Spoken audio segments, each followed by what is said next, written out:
Hello, I'm James Knight and I'm going to read you some excerpts from my book Void Voices, available from Hesterglock Press. Void Voices is modelled structurally on Dante's Inferno, and it takes the reader on a phantasmagoric, voice-filled journey into the hell that is our contemporary culture. It's made up of lots and lots of different voices. When I wrote it, I didn't consider myself to be writing poetry. There was never any attempt to write poetry. It was really about letting the voices speak. The end product I consider a long poem, and it's divided into 34 sections corresponding to 34 cantos of Dante's Inferno, whereas Dante numbered his cantos. I haven't numbered my sections, but the beginning of each section is signalled by one of the artworks in the piece. So there are 34 of these, in fact 35, because there's one right at the end as well. These digital photomontages that I've created, which signal the beginning of a new section. They kind of form their own narrative as well. So it's made up of lots of different voices, and I'm going to read to you first of all some material from very early in the book, where the narrator is lost in a forest, and rather like Dante's pilgrim encounters a figure who will be his guide to the underworld. Dante's pilgrim is guided by the spirit of the Roman poet Virgil. My narrator is guided by the reanimated but decomposing corpse of T.S. Eliot. And I think I chose Eliot because he was a master of doing many voices. I also chose the decomposing corpse of T.S. Eliot because, of course, he can't be alive, and because I suppose it expresses some of my ambivalence towards the man and his work. Anyway, so I'm going to read a few bits, so I hope you enjoy them. So the first bit I'm going to read is from what corresponds to the kind of the end of the first canto, and then a section of the third canto. So in the original, Dante is in the woods. He's lost. He meets the ghost of Virgil, who takes him into the entrance of hell, and they have to get a ferry across the river. Then I woke up in the middle of a horrible dream.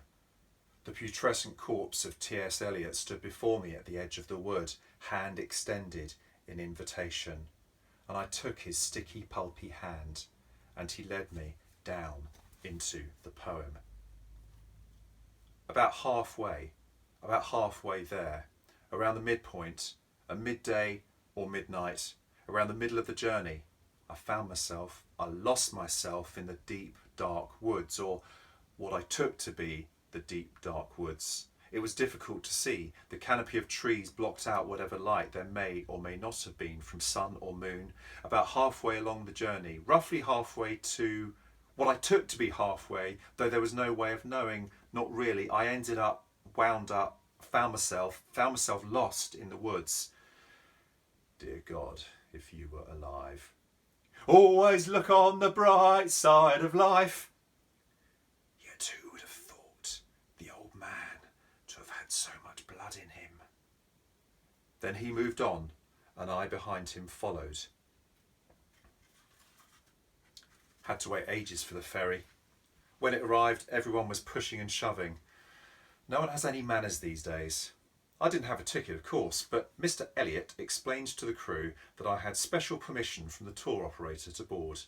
To their credit, they didn't cause us any trouble, and I was able to nab a decent seat at the front, with a lovely view of the opposing orange shore and the tormented bodies racked in its flames.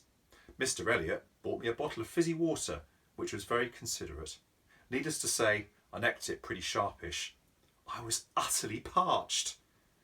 This pain planted didn't make sense. I had not thought, had undone so many. Okay, this next bit is from a bit further on. In the poem, Dante encounters people who've committed various sexual sins. So this is a sexy bit of the poem. and there's a source text which was an erotic short story from Cosmo. Wasn't very erotic, I didn't think. So I've kind of chopped it up. I've broken down the syntax, I've broken down the grammar to reflect the way that during sex we are broken down. This is not the whole of it. It's quite a long section. I'm just going to read a little bit of it.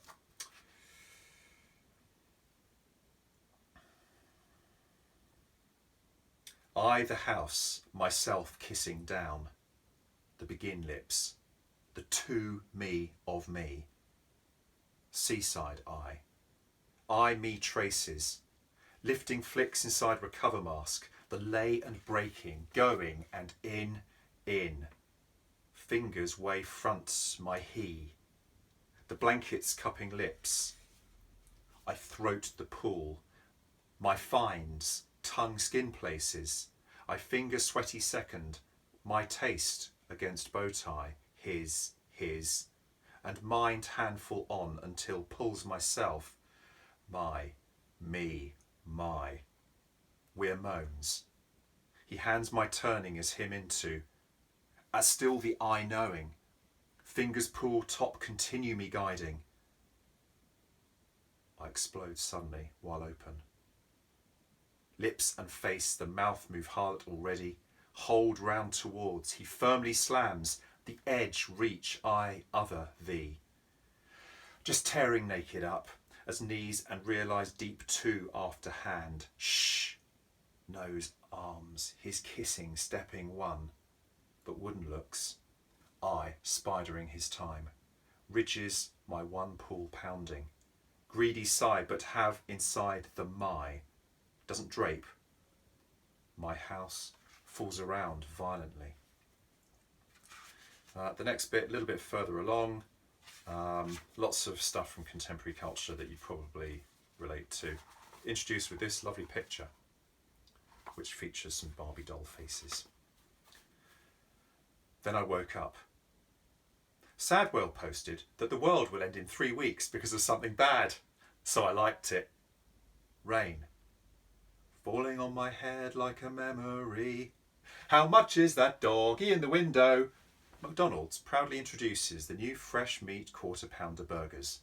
Each one of our quarter pounders with cheese, double quarter pounders with cheese, and signature crafted recipe burgers is made with 100% fresh human from North America and cooked right when you order it. It is hotter, juicier, and full of flavour. I hope you're hungry, deadpans Tom. In the mire, Moore's yawning.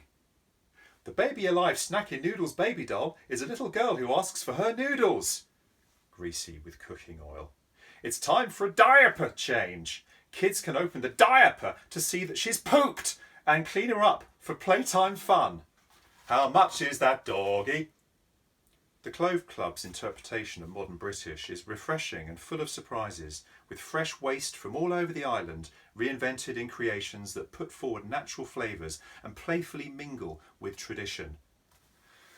Haute cuisine plays havoc with my digestive system. Tom's already on his seconds. Today the sun hid behind rain. I got 4 likes and 16 new followers. How much? Okay, and the last bit I'm going to read for now. This is from much, much later. This is from, I think it's about Canto 25 or something like that. There's lots of snakes in it. Tom could be such a drag sometimes. I'm still trying to tell his story, his hysterical story, his hissing, shitty story, his slithering, syncopated story, his... I make no apologies for this, you fuck.